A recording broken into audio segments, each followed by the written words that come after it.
There aren't even any hard drives in it. And that was a catalyst for making this video. This HP Z400 was the first NAS I ever built because I found it close, it was cheap, and it supported ECC, but that girl is thirsty. I had this other machine. It's an HP EliteDesk 800 G3 SFF. I got it on a deal on eBay. It's an i7 7700. It's smaller, quieter, more power efficient, newer. It's been running this whole time, 41 watts. The problem is it only holds 3 hard drives, one 3.5 drive here, a 2.5 drive on the bottom, and a 3.5 drive on top. But we have a solution in the form of these acrylic hard disk racks. I totally stole this idea from Colton over at Hardware Haven. I'll leave a link to his video in the description. But I did mine a little differently, and I like it better. But I totally agree with Colton's choice of fans. You can get these from Amazon, but I'm cheap. I got mine from AliExpress. The unit I got has 8 bays, but I should have gotten a 10. This is so satisfying. Like Colton, I painted mine black to match my setup too, but with a twist. I see you can buy these in black now as well. Here's the first big difference. If you only paint one side, the other side stays nice and shiny. Ooh. I'm going to put their fans on their brackets first. I install everything loosely at first to ensure fitment. Probably not necessary here, but it's habit. I'm going to set the fans in here between the two sides just to see how it looks. We'll get these screws tight and then move on to the next step. Now it's time to install the drives. Vibration kills hard drives, so they give you these little silicone washers for vibration dampening. While they are fiddly and a pain in the ass, I chose to use them because it takes less time to fiddle with these than it does to earn the money to buy another hard drive. Anyone who's paying attention right now will see my mistake long before I discovered it. Okay, I did that. I put one of them on backwards. Let's get the other side. We want to get the fans into their happy place.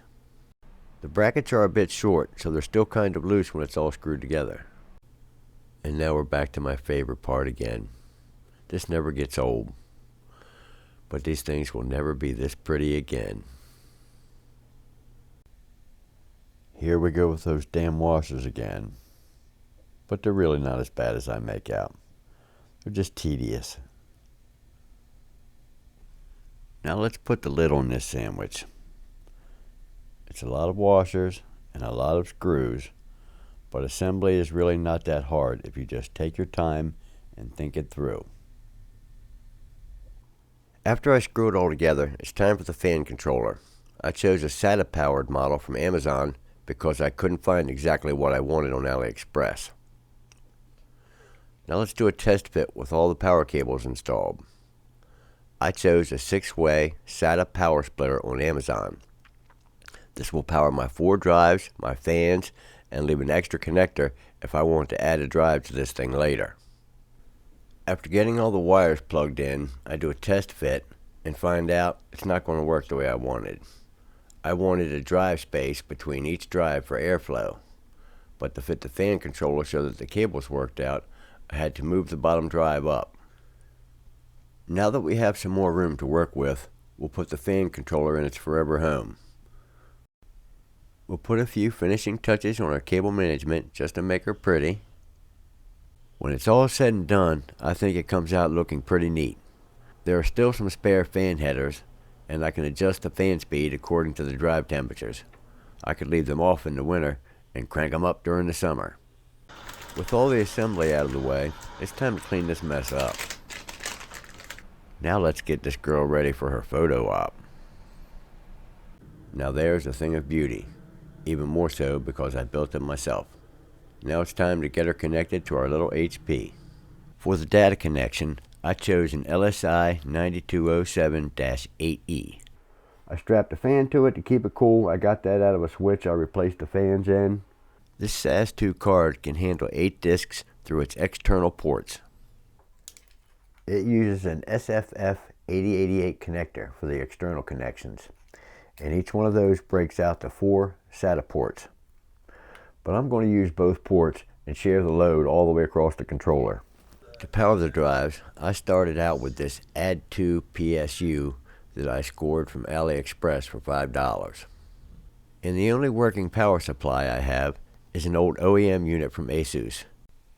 I looked at some other power options, but decided against them all for one reason or another. It worked, but it was ugly, it added noise, and used more power than was needful.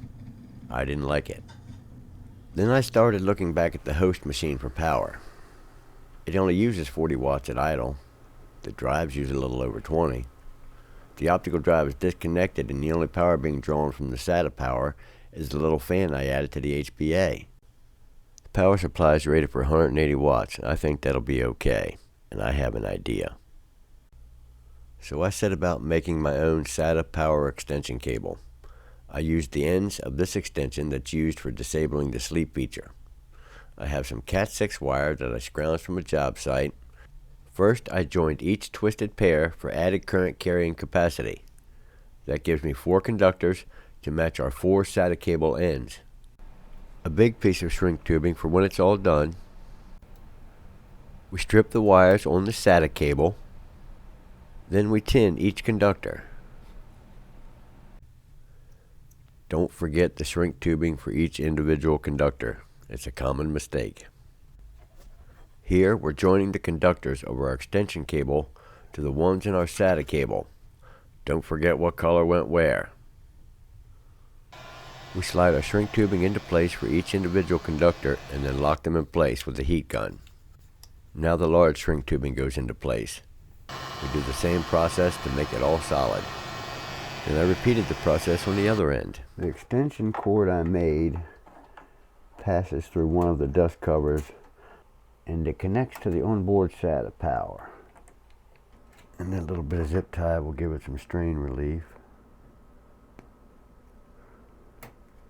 And it's ready to get plugged in. If I had this to do over again, I probably would have got a 12 bay model. Alright, there's power and data. Let's go plug her in. Now let's make the bed. That ought to help with vibration dampening. And purple is a very nice color. Alright.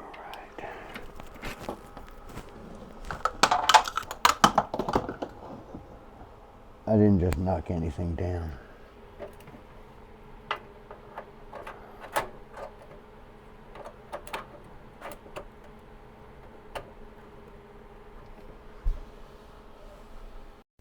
I'll clean this mess up later.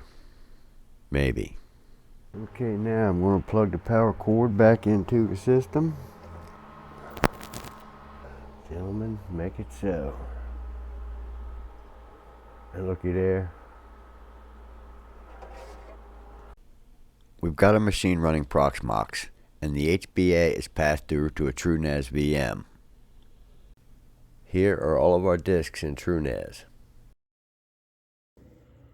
We're doing a large file transfer. Watching a 4K movie.